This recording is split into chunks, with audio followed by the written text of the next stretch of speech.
Claro. Hace 6 meses me diagnosticaron cáncer, entonces en la agenda hemos tratado de levantar la voz y de hacer visible y de generar conciencia, y sí, agradezco estos espacios porque para mí me sirven el compartirles mi historia e invitarles a las mujeres a chéquense, cuídense, háganse los chequeos anuales como está previsto y recomendado a partir de los 40 años.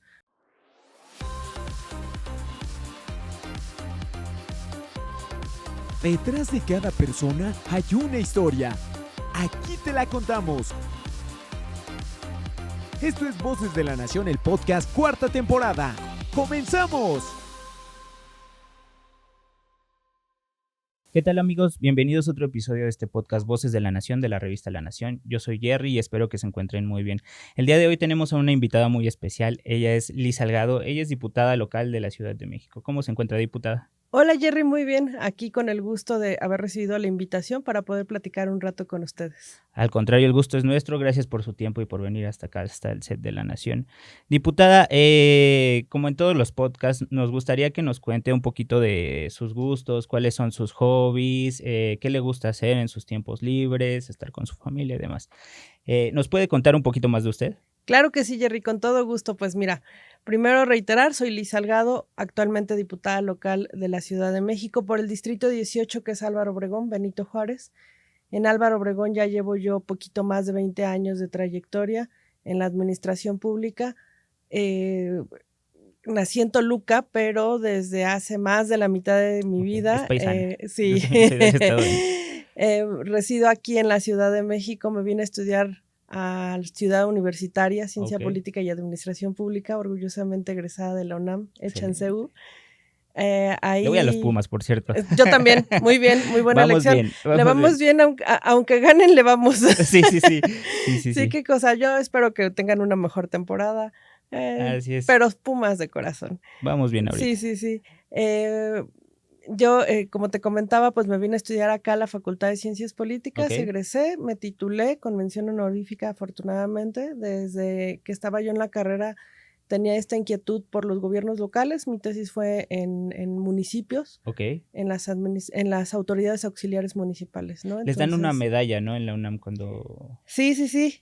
La mención honorífica, tal cual el título la menciona, y además mi tesis participó en un concurso de mejor trabajo de titulación.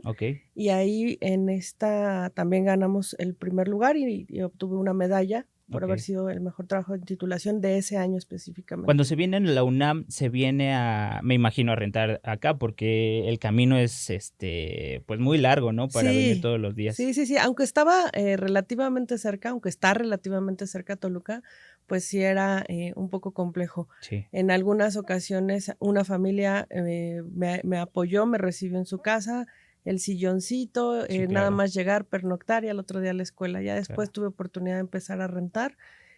Fue una etapa complicada. Traía yo la ilusión de estudiar en la gran UNAM, entonces eso implicaba algunos sacrificios, ¿no? Vengo de una mamá viuda, entonces con 4 hijos, pues había que eficientar el gasto. Entonces lo poquito que me daban, lo poquito que yo hacía que rendía, y después afortunadamente obtuve la beca a partir del segundo año de la universidad. Obtuve la beca de Fundación UNAM, y esa fue la que me permitió concluir mi estudio, además de pues también trabajar y hacer otras cosas para poder costear lo que es estudiar en esta gran ciudad. Claro, ya de aquí le agarré el amor y ya no me quise ir. Sí. Nos pasa mucho. Yo también soy del Estado de México y yo sí viajaba. Me era un poco más posible porque duraba 2 horas y media de llegar del Estado de México, de La Paz, allá tiene su casa. Gracias.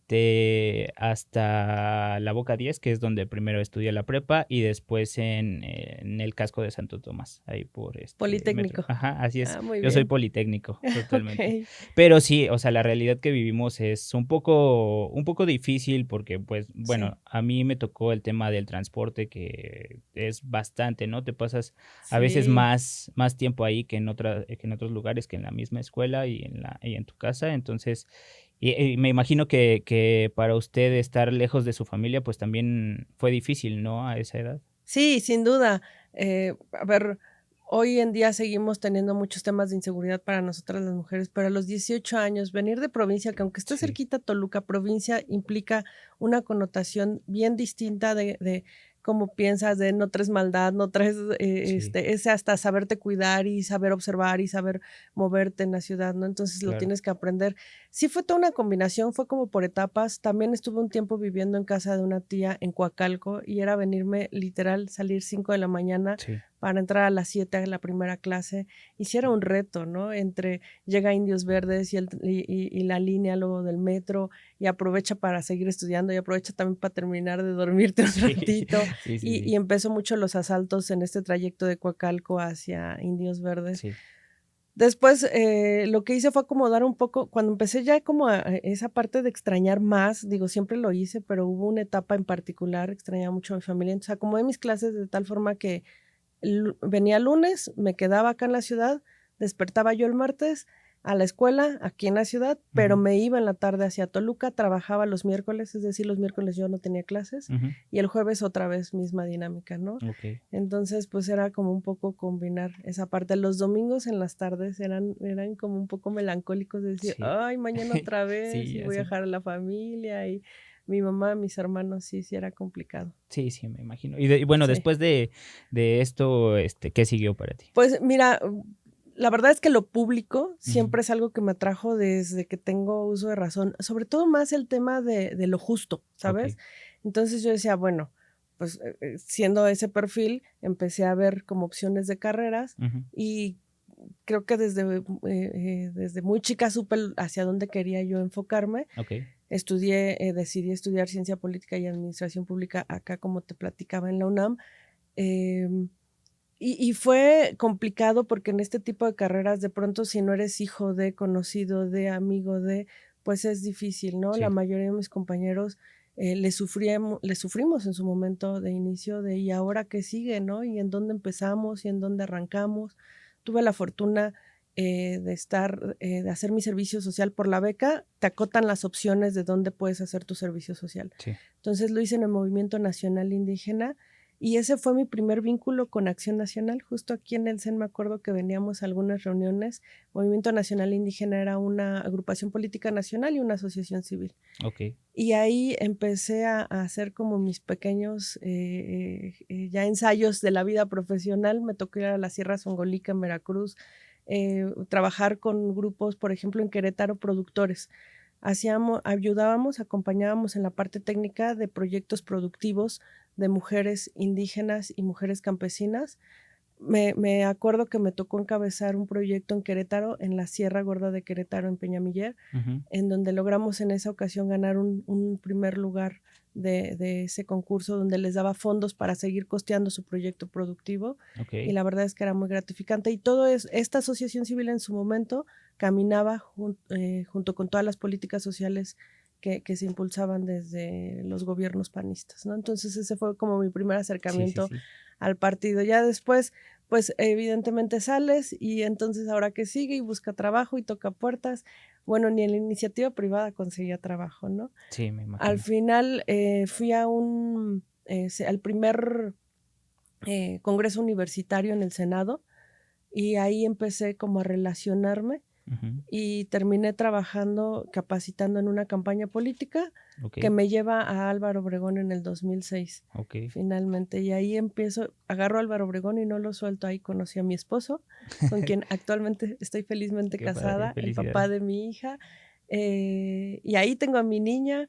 Ella nace en Álvaro Obregón. Hemos vivido ahí ya todo este tiempo y pues ya no he salido de Alvarito. Claro. ¿No? Sí, totalmente.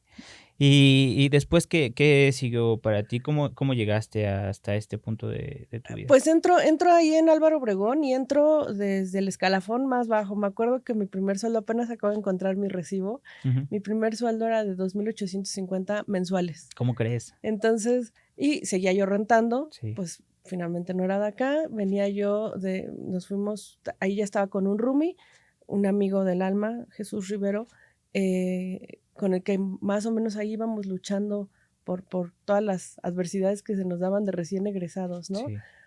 Pero entro a este trabajo, me dan la oportunidad, empiezo a apoyar grupos vulnerables, empiezo a conocer el territorio y empiezo ahí a avanzar en ese sentido. Esa fue mi historia como del 2006 al 2012, de aprendiendo, creciendo, poco a poco subiendo, pero siempre en ese nivel de talacha, de picar piedra. Claro. En el 2012 regresa a su segundo periodo como delegado, desde entonces Leonel Luna, y me invita a ser su directora territorial de Plateros para ese periodo que a él le tocaba gobernar. Y pues ahí es en donde ya en un cargo directivo empiezo a tener a lo mejor un poco más de foco y el reto de como mujer pues poder salir adelante, ¿no? Claro. Y de demostrar que sí podemos. Es también, ya tenía yo a mi niña de 3 años, lidiar con esta parte que nos toca a las mujeres de combina la casa, pero la maternidad, pero tu desarrollo profesional, pero sigue estudiando, pero el esposo, y entonces cómo le te das hacías? O sea, cuenta ¿cómo que te te partías vuelves en 10? multitasking. No sé, porque en lo laboral, si tú no das más de lo que te toca, Sí, entonces creo que llevamos cierta desventaja como mujeres, totalmente. ¿no? Si era un grupo en donde históricamente, no por definición o decisión, históricamente eran casi puros hombres, ¿no? Entonces, junto con otra compañera y yo, pues empezamos a decir con permiso, con permiso, con permiso, y a romper techos de cristal y a decir aquí estamos y también valemos y nuestra opinión también cuenta, y se nos escuchó y se nos consideró. De quien te hablo en su momento, pues fue jefa delegacional del 2015 al 18, y yo hoy ocupo esta posición, pero te digo que empezamos como en esta dinámica de ir rompiendo esquemas y ciertos usos y costumbres, pues que eran normales, ¿no? En su momento. Y combinado eso a todas las demás tareas que tienes que asumir como mujer. Se puede, sí, complejo, sí lo es, pero de que se puede y vale mucho la pena, ¿no? Y son esas acciones que a lo mejor a veces parecen pequeñas, que son las que van rompiendo el esquema que se tiene, ¿no? Acostumbrado, ¿no? Como dices, los techos de cristal, y pues también les toca abrir más espacio para las mujeres, Eso, ¿no? creo yo, es el gran reto que tenemos cuando vamos logrando avanzar en ciertas posiciones. Yo conocí historias en donde ubicaba otras mujeres, pero esas mujeres cuando de pronto llegan y se colocan y pues se posicionan, muchas veces existe como el celo de pues yo ya llegué y que les cuesta no, creo que debe de haber sororidad entre nosotras, y ya llegaré a ese punto, te contaré de quien justo me marcó en ese sentido de manera favorable, ¿no? Después de eso, viene esta etapa en mi primer acercamiento con el legislativo, que lo disfruté muchísimo. En la 7ª legislatura, la última legislatura de la entonces Asamblea Legislativa del Distrito Federal, me toca ser particular del presidente de la Comisión de Gobierno con Leonel Luna, y ahí es donde empieza a tejerse esta alianza de PAN, PRI, PRD, y entonces tenemos ya mucha cercanía con nuestro hoy presidente nacional, Jorge Romero, y ahí es donde lo conozco, donde conozco a Andrés Ataide, a Luisa Gutiérrez, a todo este equipo de la 7ª legislatura de grandes panistas, en donde empiezo de nuevo a retomar como este lazo con el PAN y a decir, mira, lo que están haciendo me gusta, coincido, comparto. Seguimos avanzando, se da la alianza hacia el 2018, ya conocemos la historia, es compleja, y entonces por primera vez sé lo que es la derrota, conozco la derrota, conozco lo que es quedarnos sin un proyecto político en ese momento y reinventarnos, ¿no? El reto era reinventarnos y justo en esta construcción de alianza, pues seguimos y continuamos. Y entonces ya formalmente tenemos ese acercamiento hacia Acción Nacional, con quien en ese momento seguía siendo mi líder, Leonel Luna, y que para mí, lo voy a decir siempre, para mí fue alguien que me formó, que me forjó y que me dio escuela, ¿no? Y desafortunadamente fallece, pero nos deja ya como muy encaminados en el tema de lo que se nos venía en Álvaro Obregón. Nos deja ya con una gran candidata, con Lía Limón, hoy sí, secretaria nacional de vinculación aquí en nuestro partido, y la acompaño durante la campaña. Me toca coordinar pues una parte territorial y la estructura electoral junto con compañeros del equipo, y me quedo con ella a colaborar como su particular. Entonces, del 2021 a 2024 estoy como particular, ya de lleno totalmente en Acción Nacional. Ya formalizo mi militancia a partir del 2022. Soy formalmente militante de mi partido, y pues se da la coyuntura y la oportunidad de poder participar en el proceso electoral con el apoyo de Lía, con el apoyo de nuestro presidente, de Jorge Romero, y por supuesto en coordinación con Andrés Ataide. Entonces, ahí es como llego al Congreso de la Ciudad, en una historia que te platico a lo mejor hoy de manera muy breve, pero que ha sido una constancia de ir en todos los niveles creciendo, aprendiendo, sumando, y en equipo, porque creo que estos espacios quizás aparece un nombre, pero suelen ser resultado de trabajo de equipo. Claro, totalmente. Y justo como mencionas, a veces la gente no ve como las cosas malas que nos pasan en todos, en el camino, ¿no? Que llevamos, desgraciadamente, pues también hay que lidiar con muchas cosas, pues, que llegan a pasar, ¿no? Porque así es la vida, y uno se va, pues también forjando y se va, y va aprendiendo mucho, ¿no? De todas las vivencias que tiene, como es la pérdida de un gran líder o de una persona que queremos. Y pues bueno, eso también me gustaría que el auditorio pues sepa y entienda que no es un camino fácil, ¿no? Claro. Pero pues que es un camino que a final de cuentas pues te lleva a estar en estos lugares en donde puedes ayudar a más personas. Sí, porque mi rol siempre fue, y lo platicábamos antes de iniciar, mi rol siempre fue detrás de cámaras, ¿no? Claro. Siempre apoyando a quien salía al frente, en su momento con Leonel, posteriormente con Lía, y desde ahí se aprende un chorro y se aporta también. Pero hoy agradezco la oportunidad de también poder estar al frente y poder usar este espacio para ayudar a la gente de mi comunidad, además de que por cómo está conformado el Distrito 18, Claro. pues puedo incidir en mi alcaldía históricamente, Álvaro Obregón, pero también tuve la fortuna de conocer Benito Juárez y de constatar la diferencia y los contrastes y lo bien que sabe gobernar el PAN, porque se nota cuando eso sucede, y aquí en Benito Juárez se constata todos los días, ¿no? Totalmente. Diputada, me gustaría regresar un poquito al tema de tus gustos y ahorita vamos Sí. a un poco más a las Fíjate que de iniciativas. esta parte que comentabas, de pronto vemos a la persona y no sabemos su historia y a veces se juzga sin conocerla. Totalmente. Me gustaría platicarte que de los retos más grandes que tuve justo como mujer en política, que creo que se da en todas las profesiones, pero particularmente en política, el que tienes que a veces dar doble de esfuerzo y estar antes e irte después y dar, pues cometí, a lo mejor no fue un error, que es algo que he trabajado también en terapia, pero tuve la desfortuna que en el 2022, con toda esta crisis que ya había pasado y con todo esto que te he venido platicando, pues la peor experiencia que en mi vida he tenido, y no ha sido el cáncer, fue el intento de suicidio de mi hija adolescente. ¿Cómo crees? Tenía ella 12 años y justo creo que es la suma de varios factores, ¿no? Sí. El que mamá y papá siempre estuviéramos ausentes y de pronto no entendiéramos la importancia que es el acompañamiento de los hijos. Claro. En todas las etapas, pero particularmente en la adolescencia, donde hay otra serie de situaciones que de pronto cuando son niños controlamos distinto, Sí, ¿no? claro. El tema del bullying, que es un problema real, serio, que cuesta vidas, ¿no? Totalmente.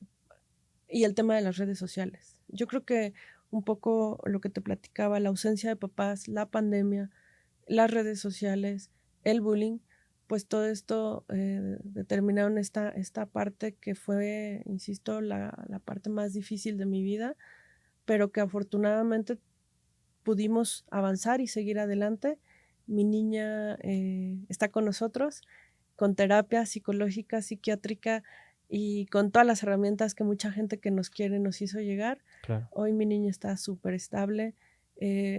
Cambiamos dinámicas parentales de cómo educarla. Modificamos cosas que teníamos que modificar para bien de la familia.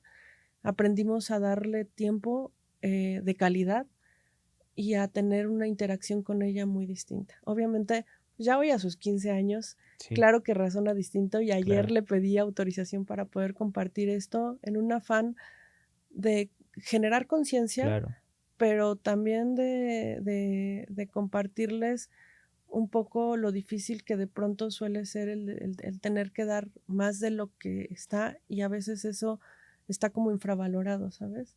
Entonces, pues un poquito va en ese sentido, ¿no? Justamente en la etapa, en la adolescencia, pues siento que no controlamos tanto nuestros sentimientos y a veces somos como muy fatalistas.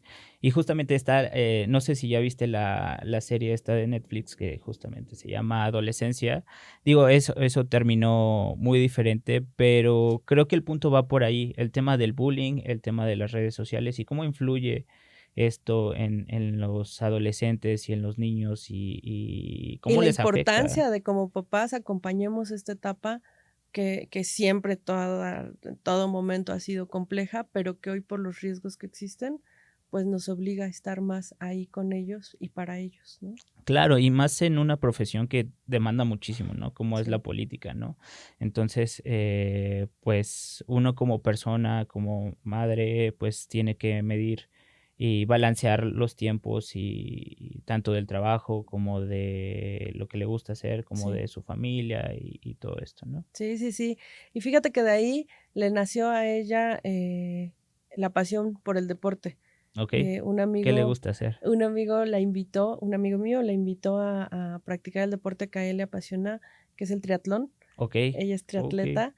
Y no, bueno, ella la más feliz en el deporte encontró todo lo que ella necesitaba para poder procesar este tema de ansiedad, de depresión, todo lo que ella venía cargando. El deporte la liberó y la hizo hoy una persona completa, íntegra, en donde la escuela sí es su prioridad, sí le echa muchas ganas, pero también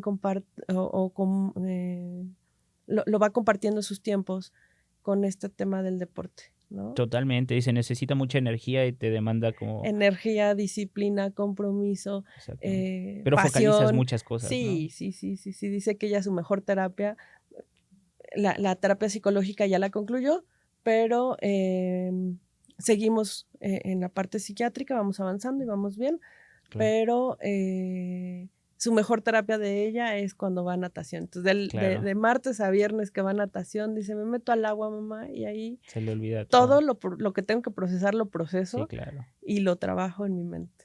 Sí, entonces, y con un gran deporte que de verdad súper completo. Sí, súper completo. Sí, con unos coaches que valen oro. Sirve el comercial a Eri y a Charlie, muy buenos coaches. Exactamente. ¿Y se sientan seguido a ver series o...? Sí, tenemos nuestras series favoritas.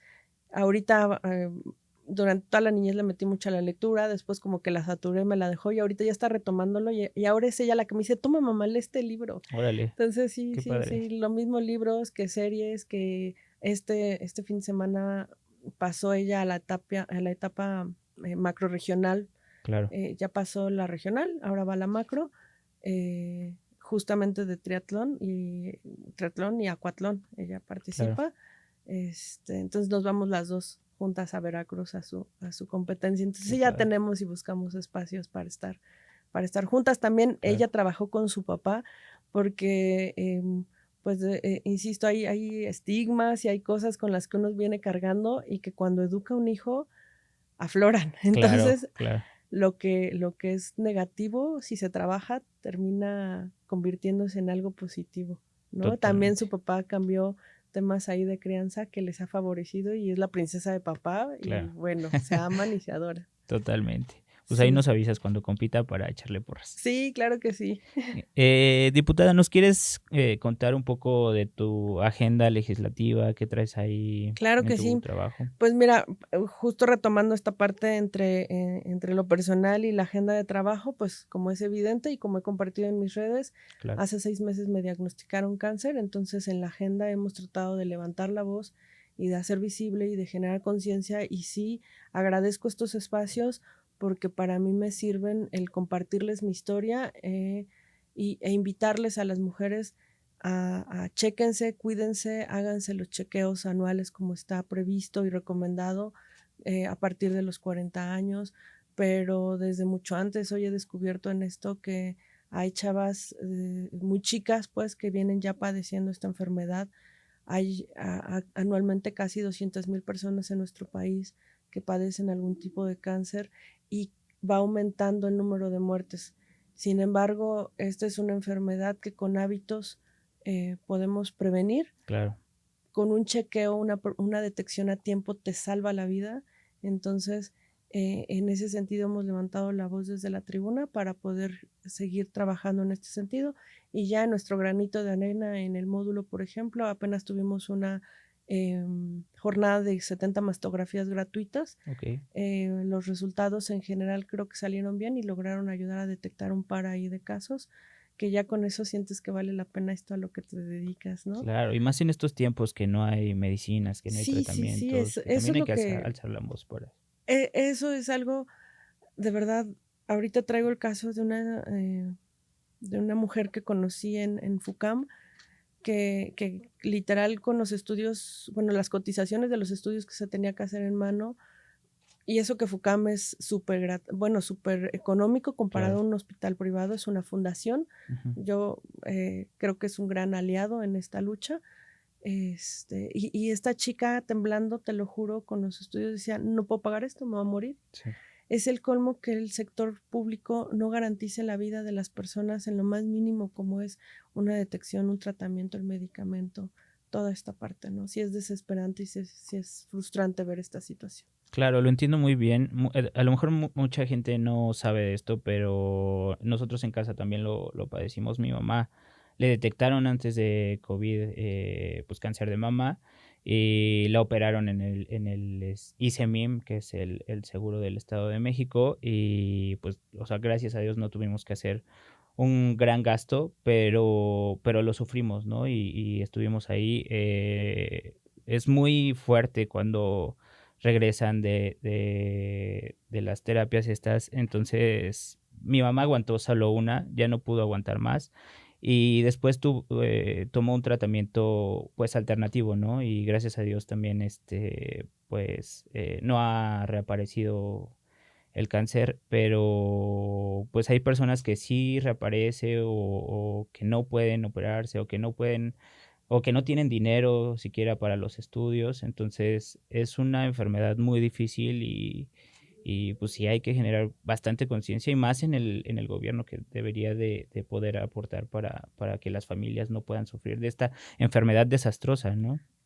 El gobierno es responsable de garantizar la salud, es un derecho constitucional. Así es. ¿No? Entonces, pues ahí está fallando, ahí se está fallando porque no, las personas no tienen ni siquiera acceso a un diagnóstico, menos a un tratamiento. Entre que no hay medicamentos, no hay, no sé, ese día esta chica se fue a cancerología y justo ese día fue hace 2, 3 semanas que se fue la luz y entonces le cancelaron la cita y se la reagendaron dentro de un mes y la enfermedad por dentro va avanzando. Sí. Entonces sí es una enfermedad muy difícil, sí trastoca a la familia, sí trastoca tu entorno, sí te afecta económicamente.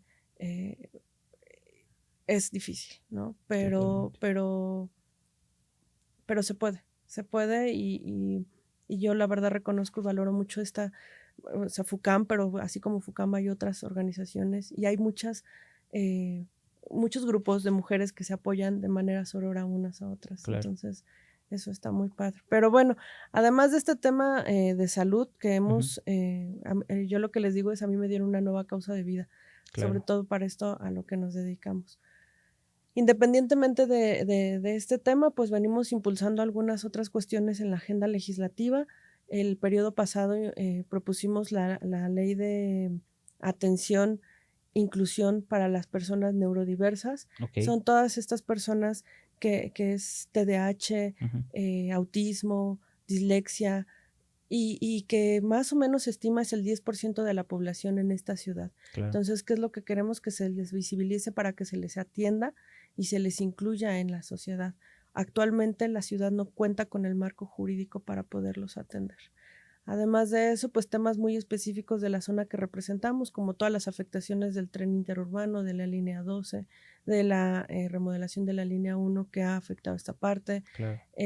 Estamos justamente en el aniversario de lo de la contaminación del agua en Benito Juárez y la información sigue cerrada.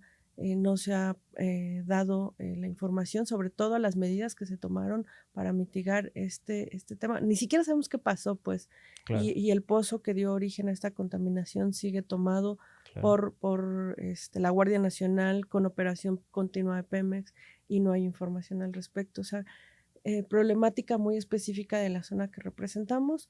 También subimos una reforma al Código Penal para visibilizar el acoso callejero y pedir un incremento de 2/3 partes en las penas a como tal acoso callejero ni siquiera aparecía en el Código Penal, entonces esa es parte de la reforma. Es el acoso que padecemos claro, un gran número de mujeres. O sea, el año pasado 1 de cada 4 y en toda su vida 6 de cada 10 mujeres lo hemos padecido. Claro. Entonces es importante visibilizarlo para atacarlo. No resuelve, claro, hay mucha más problemática de fondo, pero ya el visibilizarlo puede ayudar a atenderse y eliminarse esta problemática, ¿no? Y sumados claro, a la agenda del Grupo Parlamentario de Acción Nacional con el tema de seguridad, que es el que más nos ocupa en esta ciudad, a quienes aquí habitamos, movilidad, salud, migración, ¿no? Claro. Caminando con la agenda del grupo parlamentario, sin duda. Totalmente. Me gustaría, un poco regresando al tema de las personas neurodivergentes, ¿cómo se puede ser inclusivo con una persona neurodivergente o al contrario, cómo estamos siendo no inclusivos con ellas? Pues mira, desde la óptica, hoy como diputada, partiendo de no tener un marco legal, o sea, claro, cuando ni siquiera los visibilizas porque no les das el marco legal claro, para que existan políticas públicas, para que se les destine un presupuesto, ya desde ahí estás discriminando total, a este 10% de la población, ¿no? Ya en lo continuo es de entrada saber y conocer que no es una enfermedad, que es una condición, y desde que comprendes lo que significa, entonces puedes incluirlos de una manera sana, claro, que no se sientan ellos discriminados por la misma intención de incluirlos, ¿no? Claro. Pero, o sea, de saque mi respuesta, darles un marco legal. Totalmente. Diputada, ¿quieres sacar una preguntita random? A ver qué tanta suerte traes hoy. Hecho. ¿Con trampa, sin trampa? Un poquito de trampa. Vale, vamos a leerla. Adelante. ¿Qué es algo que has querido aprender o hacer, pero no has aún tenido la oportunidad? Madre mía. Justo en este tema que te platicaba siempre me toca el detrás de. Okay. Había cosas que yo no les veía relevancia, sí, como el manejo de las redes sociales, claro, pero también la oratoria. Entonces, esa parte creo que es algo que tengo que aprender, estudiar, okay, y en la práctica misma seguir desarrollando. Pero lo vas haciendo bien. Te hemos visto que lo vas haciendo bien. Vas bien. Sí. Entonces, sabes, para mí es importante poder transmitir que en Acción Nacional no somos como se nos ha querido estigmatizar de elitistas y claro, de clasistas. Y creo que habemos varios compañeros que somos muestra de ello, ¿no? Que venimos de una cultura del esfuerzo y que lo que sí somos, y con mucho orgullo, es aspiracionistas. Porque aspiro a estar mejor, pero también aspiro a que mi familia esté mejor, a que mi hija tenga más oportunidades de las que yo tuve. pero también que la sociedad en la que vivo, la alcaldía en donde estoy, mi ciudad, estén mejores gobernadas. Claro. Entonces, sí, claro que somos aspiracionistas. Entonces, pues creo que eso se construye desde esa parte de lo que nos da origen, y con mucho orgullo, sí, mi origen fue humilde, pero aspiro a contar una historia distinta para mi hija y aportar ese granito a mi partido que lejos de estigmas que nos han puesto o de etiquetas, en los hechos aquí podemos demostrar que no es real, ¿no? Claro, I feel you. Estoy totalmente de acuerdo contigo. ¿Qué le dirías a los jóvenes y qué le dirías a la militancia o a las personas que quieren unirse al PAN o a los que están viendo alternativas que ya vieron que pues muchas veces casi todo lo que está haciendo la Cuarta Transformación pues no está beneficiando a las personas? Claro, Jerry, pues mira, contarles justo lo que te acabo de contar es parte de lo que yo respondería. Admiro mucho a mis compañeros, sobre todo porque ahorita en el grupo parlamentario y en general como que hay una coincidencia en la generación.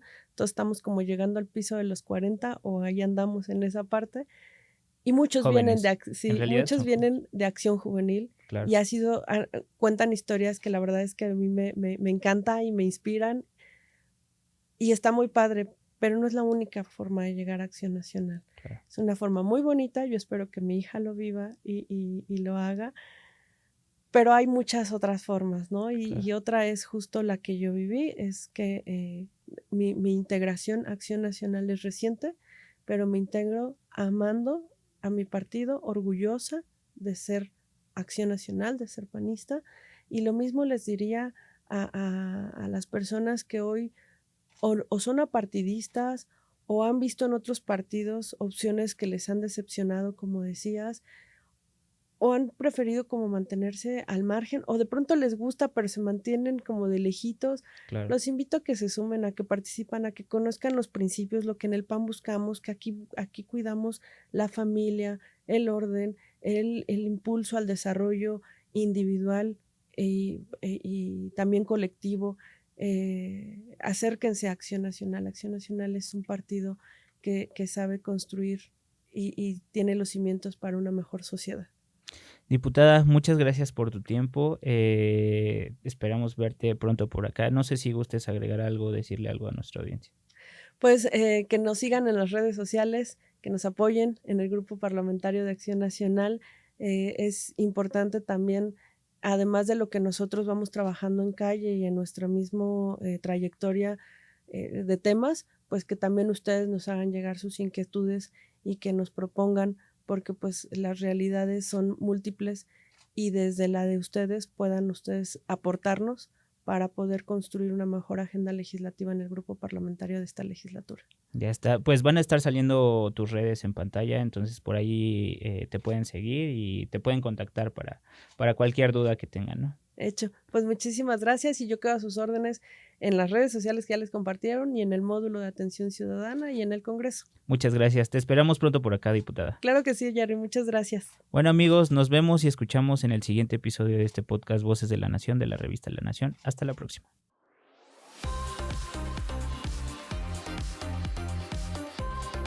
Detrás de cada persona hay una historia.